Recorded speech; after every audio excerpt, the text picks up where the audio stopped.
Thank you very much for your patience. We're joined by the head coach of the Jamaica Senior Men's National Team, Coach Steve McClaren. We'll now open the floor for questions from members of the media. Please raise your hand, and once you're indicated, then you can be able to pose your question to Coach McClaren. Gregory, start us off. Coach, back to winning way for Jamaica, back on top of the table. Before the game, you were spoken about the importance of the wingers bringing energy. We saw where CFAS, all those wingers really brought energy and created those opportunities for the goal. Can you speak about the performance as well as the attackers' influence?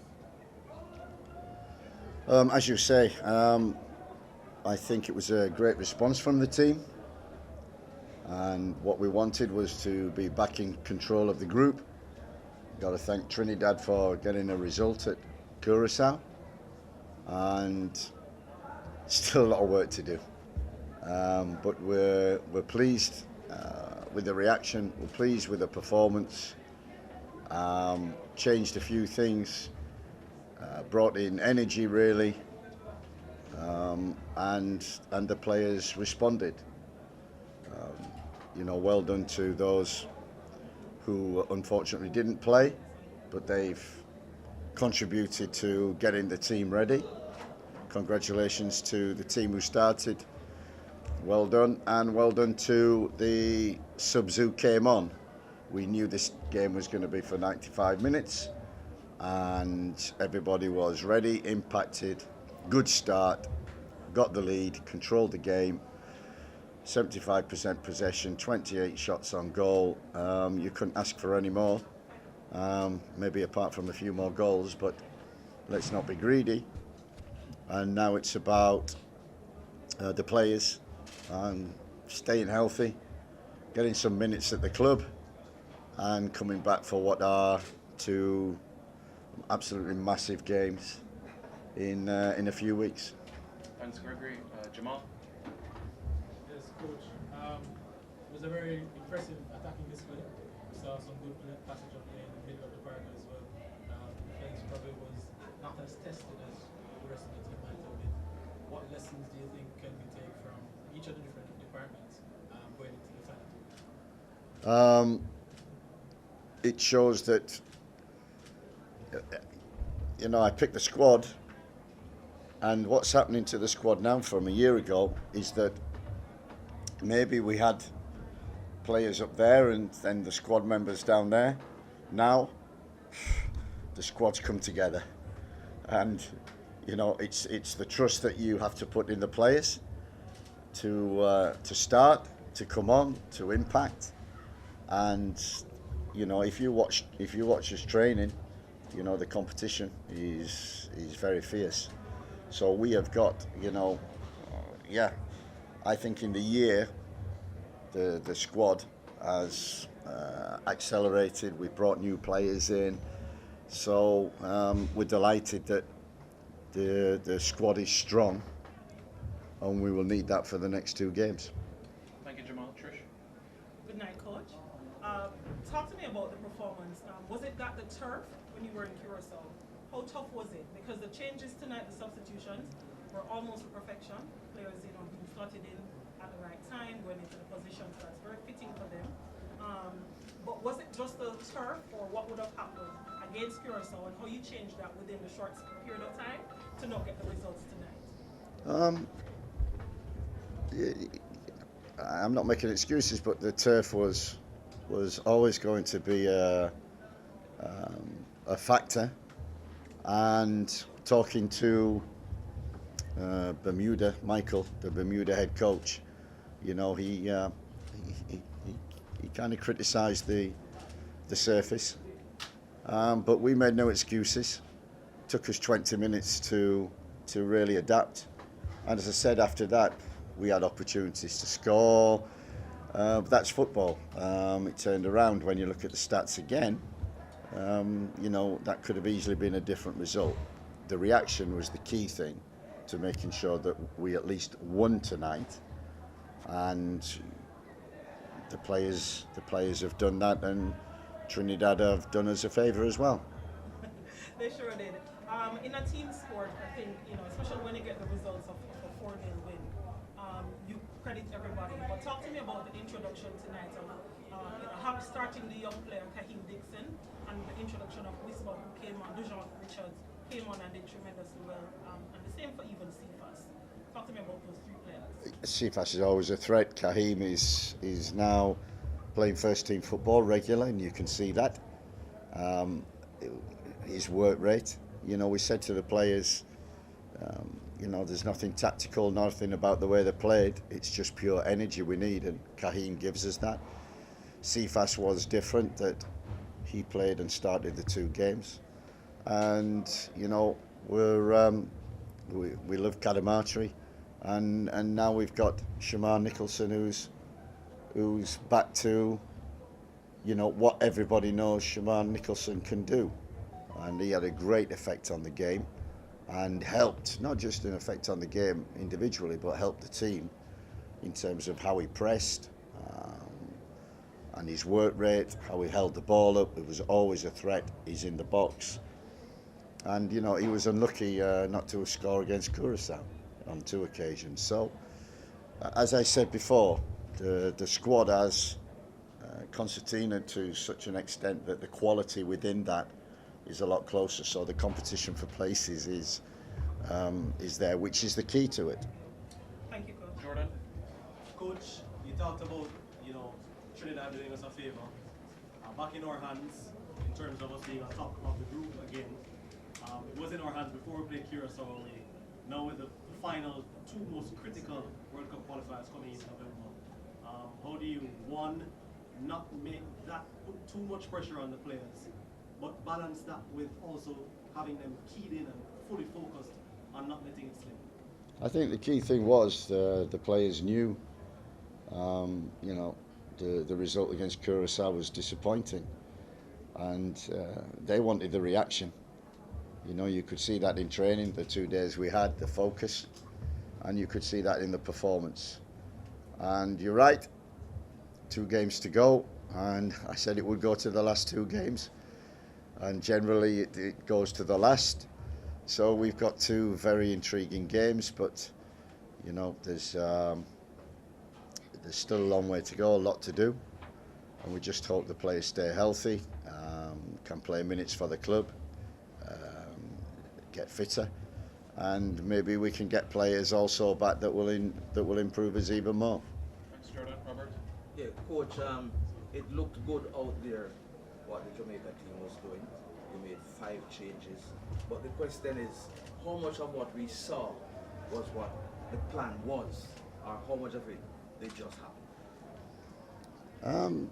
Nothing just happens. We have a structure. We have a structure in out of possession. We have a structure in possession, and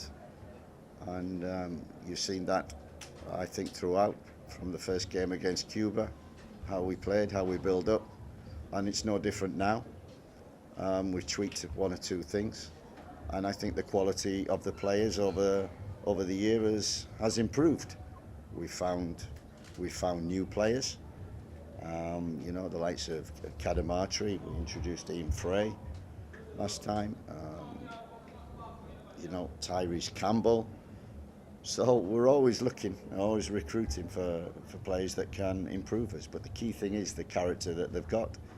And I think everybody, kind of epitomised the character.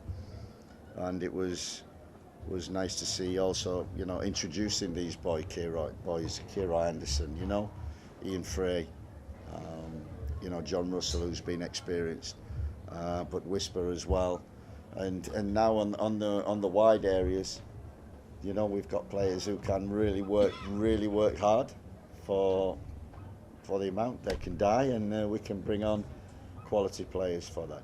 And how much are you looking forward to having the full complement of players back from injury and so on, with all that is there now, to put the 11 together for another game? Yeah, I think when you look at the first squad that we had a lot of injuries. I think about 8 or 9 players were missing. Some of them returned. We lost Damari Gray, and we hope that they stay healthy. But I think what we've got is a pool of players, maybe 30 players, and the quality is concertinaed so that You know, I trust anyone to come in and do the job. Chris?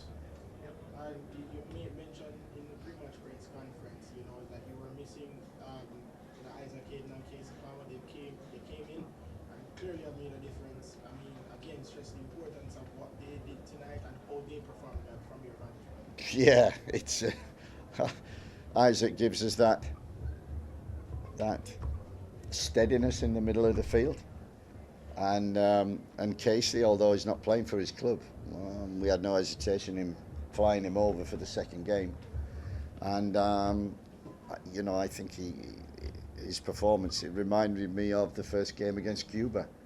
He was man of the match then, and his performance, not just on the ball but the work rate off the ball, his backward pressing, his tackling, was very impressive. So I think him and Bobby and Isaac proved to be a real good three in there, and we had good balance in the team, good structure, which is always important. Good discipline all the way through, and control the game through possession.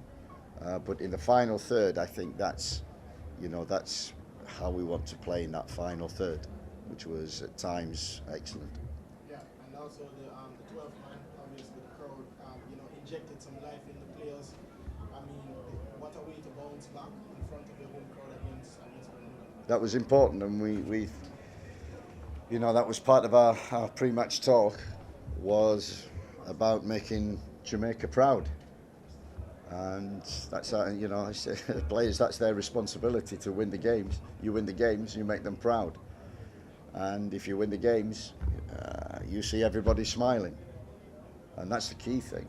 I think, if I've learned anything from my year here and the culture of Jamaica, is you demand a lot, but when they deliver, the smiles are the best smiles in the world. David? Coach, King from Barfrey TV. Coach, talk to me about what went into the selection of the country, especially them being three players from Jungle, and the cohesion between especially Kyle Nixon and Shamar Nichols. Yeah, I thought the chemistry was excellent, and you're absolutely right. We needed energy after Curacao, and Kahim came on, and Shamar, and when they came on, they were a real handful against Curacao. Cephas is always a threat, and it was just a case of the likes of Kadamatri and Tyrese Campbell played 60 minutes, and Kahim and Shamar played 30. So I just flipped it and reversed it and said I want energy from the beginning, and also people to carry on that energy through. And the front three, I think Shamar especially, it's difficult for a 9 when you're up there and you're the first man pressing, but I thought he did it very well. Roger? Coach, can you just elaborate a little bit? You said your squad is coming together. I just want to get an understanding as to, are you saying that you have now 2 or 3 players per position? Is there a possibility of a long shot for anybody else to get into the team, that settled squad is for an eye on next year in the World Cup or for the remainder of this window?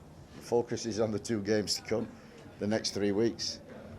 Still watching players, but making sure that the squad that we've got, the likes of Damari and Leon Bailey, that they start playing for their clubs and get fit, so that it's becoming a headache, not just picking the team but picking the squad now, because there is quality from the goalkeeping position all the way, and for a coach like today, you can change, and nothing changes. It carries on, and sometimes it gets better. Daniel? Hi, Coach. You spoke about the quality of the team. Dejan was initially left out of the 26 after his cameo against Curacao, what you saw today.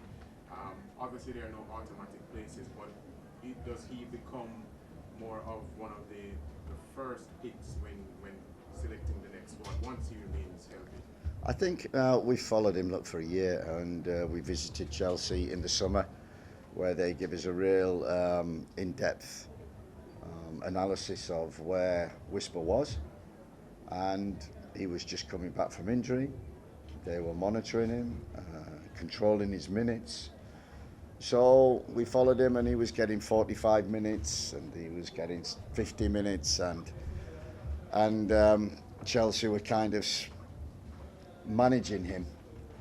And you know, look, for a year now, when I've wanted to pick Whisper in the squad, and when we did at the beginning, he wasn't playing.